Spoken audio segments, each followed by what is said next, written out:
Assalamualaikum warahmatullahi wabarakatuh. Nahmaduhu wa nasta'inuhu wa nastaghfiruh wa na'udzu billahi min syururi anfusina wa min sayyiati a'malina. Man yahdihillahu fala mudhillalah wa man yudlil fala hadiyalah. Wa nashhadu an la ilaha illallah wa nashhadu anna Muhammadan 'abduhu wa rasuluh. Amma ba'd. Alhamdulillah, tuan-tuan dan puan sekalian, Rasulullah SAW adalah hadis ada ceritakan barang siapa baca surah Waqiah setiap malam, barang siapa baca surah Waqiah setiap malam, mereka takkan ditimpa kepapaan, kemiskinan. Barang siapa baca surah Waqiah, mereka takkan ditimpa kepapaan atau kemiskinan. Tuan-tuan dan puan sekalian, bila surah ini juga dipanggil surah Al-Ghina. Surah ni dipanggil surah Al-Ghina, surah kekayaan. Sebab surah ni menceritakan kehidupan akhirat, supaya bila siapa bandingkan hidup dunia dengan akhirat, hati dia akan menjadi luas, hati dia akan jadi bahagia, rasa gembira. Sebab tu tuan-tuan dan puan sekalian, Ibnu Mas'ud radhiyallahu anhu, dia ajar semua anak-anak dia baca surah ni setiap malam. Anak-anak perempuan dia ramai, dia ajar surah ni. Masa dia tengah sakit nak meninggal dunia, orang datang jumpa Ibnu Mas'ud. Orang kata, "Hei Ibnu Mas'ud, wahai Ibnu Mas'ud, mai ambil duit ni. Orang bagi dia duit banyak-banyak untuk anak-anak dia sebab dia dah sakit nak meninggal. Ambil duit ni banyak-banyak." Kata Ibnu Mas'ud, "Buat apa duit-duit ni semua? Orang kesian kat dia." Dia kata, "Buat apa duit-duit ni semua?" Dia kata, orang kata, "Ambil duit-duit ni untuk anak-anak kamu." Dia kata, anak-anak saya telah hafal surah Waqiah dan mereka baca setiap malam. Mereka takkan ditimpa kemiskinan, kepapaan. Orang yang baca surah ni, Allah beri kekayaan, bermula dengan kekayaan hati. Sebab bila ada kekayaan hati, kalau kesenangan datang, membuat kita semakin rapat dengan Allah. Bila kita ada kekayaan hati, kalau kekayaan yang dunia pun datang, hati kita rapat dengan Allah. Tapi kalau tak ada kekayaan hati, kalau dunia datang, kita jadi jauh daripada Allah SWT. Tuan-tuan ambil berat untuk baca surah Waqiah setiap malam. Sayyidatina Aisyah radhiyallahu anha ceritakan dia setiap hari Jumaat ni, dia tak pernah tinggal baca surah Ar-Rahman, Waqiah dan Al-Hadid. Siapa baca surah ni, dia kata insya-Allah Allah akan hadiahkan mereka dengan syurga yang tinggi, syurga Firdaus.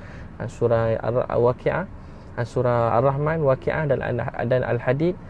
Surah ni menceritakan kehidupan akhirat. Bandingkan dunia ni dengan akhirat, kalau kita baca dan tengok juga makna dia, membuat hati kita jadi begitu lapang dan luas. Semua masalah dunia kita rasa berat, rasa macam nak mati tadi, rasa lapang. Allah yang beri kelapangan hati, ketenangan dalam hati kita. Bila Allah beri ketenangan, kelapangan, kebahagiaan, tak ada siapa yang boleh halang kita. Itu ambil berat baca surah ni. Ambil kawan-kawan saya hidup sempit, baca surah Waqiah setiap malam. Allah lapangkan. Ajar anak-anak kita. Kita risau kalau kita meninggal, macam mana keadaan anak-anak kita. Ajar surah ni, hafalkan surah ni.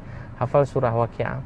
Ada sekali, ada satu orang, dia daripada, maksudnya ada satu orang, dia daripada dulu-dulu, masa zaman dekat, kisah zaman Ibnu Sina, satu tempat kat Afghanistan, ada satu orang nama, macam mana kisah dia, satu orang Raja Mahmud, dia ambil satu orang gulam, satu orang budak hamba, jadi bekerja dengan dia. Satu orang gulam bekerja dengan dia. Budak ni budak kampung, miskin. Satu hari dia jadi orang yang dijaga punya baik, sampai budak ni jadi sangat terkenal, jadi sangat hebat, jadi menteri dia, jadi menteri yang hebat. Raja Mahmud ambil dia. Kisah ni masyhur. Dia ambil budak ni jadi pembantu dia, sampai jadi menteri kewangan, orang hebat. Jadi semua dengki dengan dia. Tapi dia satu orang yang sangat taat dan baik. Jadi menteri kewangan dan sangat taat dan baik. Dia sangat jaga urusan-urusan. Dia tak ada kepentingan diri. Dia sentiasa memudahkan kerja dan buat kerja-kerja yang baik. Satu hari orang dengki dekat gulam tadi, satu orang budak suruhan tadi. Orang dengki dekat dia. Apa orang buat? Orang telah satu malam orang fitnah dia. Orang nampak setiap malam orang nampak dia masuk dalam tempat istana, gudang harta tengah malam. Orang kata, buat apa ni menteri kewangan dalam gudang harta, duit semua sekali, mesti dia ambil barang-barang. Menteri-menteri lain fitnah dia. Maka begitu akak raja dan mereka ramai datang tengok. Tahu tak apa dia buat setiap malam? Dulu dia budak raja jumpa masa tengah memburu, tapi dia begitu baik dan sangat banyak belajar dan menjadi orang yang hebat. Apa jadi tengah-tengah malam, raja dan menteri-menteri semua tengok siapa dia ni.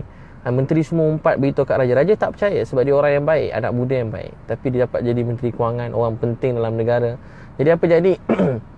Tengah malam orang tengok, rupa-rupa dia bukan curi emas, dia bawa keluar satu bekas. Semua kata, tengok tu tuanku, dia ada sorok belian ke, dia sorok permata untuk dia sendiri, dia bawa keluar satu bekas. Dalam bekas tu ada bekas yang lain, dalam bekas tu ada bekas yang lain. Dia bawa keluar, sekali orang tu ingat permata yang kecil yang mahal. Sekali bila keluar-keluarkan, rupa-rupanya ada sehelai baju.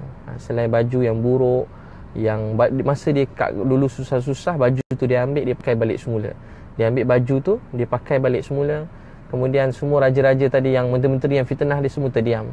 Dia ambil, dia pakai balik. Ni menteri yang takwa pada Allah. Dia ambil, dia pakai baju tu dan dia kata, ya Allah, dia kata, hey, dia sebut nama dia, dan dia kata, kau cuma budak suruhan dulu. Inilah kau dulu, jangan sombong. Hari ni kita sombong, kamu jadi senang, dia beri kesenangan, kekayaan. Siapa yang beri semua ni? Allah. Dulu kamu cuma pakai baju buruk, tak ada apa-apa, kamu cuma orang biasa. Hari ni Allah beri macam-macam nikmat kepada kamu. Dia dengar ni, terus disebut ni dalam keadaan dia sedih.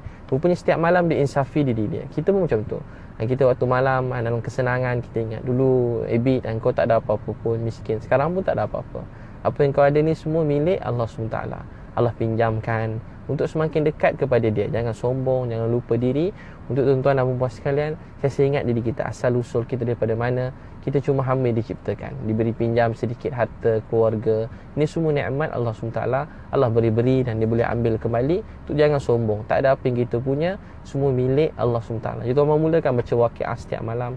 Ajar anak-anak. Ada madrasah saya pergi, ustaz mereka memang anjurkan pelajar-pelajar setiap malam baca surah Waqiah. Baca surah Waqiah setiap malam. Ibnu Mas'ud ambil berat, ajar setiap anak dengan daripada Nabi. Bukan sebab baca Waqiah nak kaya, tapi dengan baca surah ni Allah suka dan Allah janjikan Allah akan jauhkan kita daripada kepapaan dan kemiskinan. Allah beri kekayaan. Bukan sebab kita baca surah ni tujuan nak kaya, tapi Allah melalui mulut Nabi sallallahu alaihi wasallam janjikan kepada kita. Kita kalau dapat hadiah daripada seseorang, kita buat untuk Allah akhirat.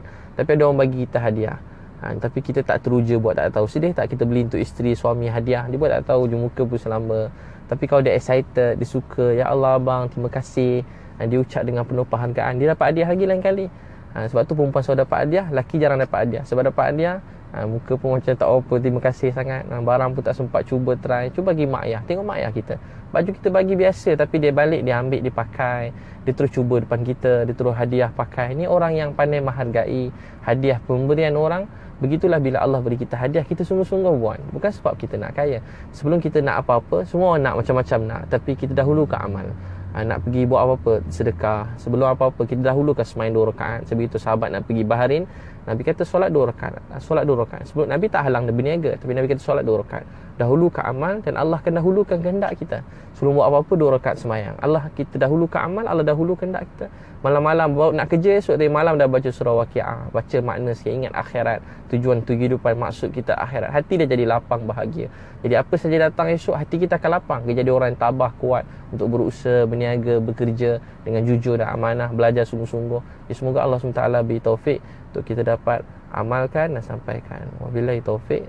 Dan insya-Allah tuan-puan, kita ada keluarga sunnah daftar sebelum 31 Ogos ni lah. Ada ni, ramai dah alhamdulillah daftar. Ramai-ramai bawa keluarga untuk kita baiki keluarga. Semua benda dalam dunia kena belajar. Ini kan pula untuk bawa keluarga kebahagiaan, ketenangan. Semua orang tahu, semua dah tahu apa nak buat, tapi terlupa. Jadi kita kena dengar, refresh balik. Saya refresh diri saya, tuan-puan refresh diri masing-masing. Dengar apa-apa, bagaimana untuk keluarga bahagia. Wallah takkan pernah rugi, menyesal orang yang bawa sunnah dalam keluarga dia. Sebab melalui sunnah Allah beri kebahagiaan dalam keluarga kita. Boleh daftar di www.keluargasunnah.com, www.keluargasunnah.com, atau WhatsApp 017 3666848, 017 3666848. Wabillahi taufik wal hidayah. Wassalamualaikum warahmatullahi wabarakatuh.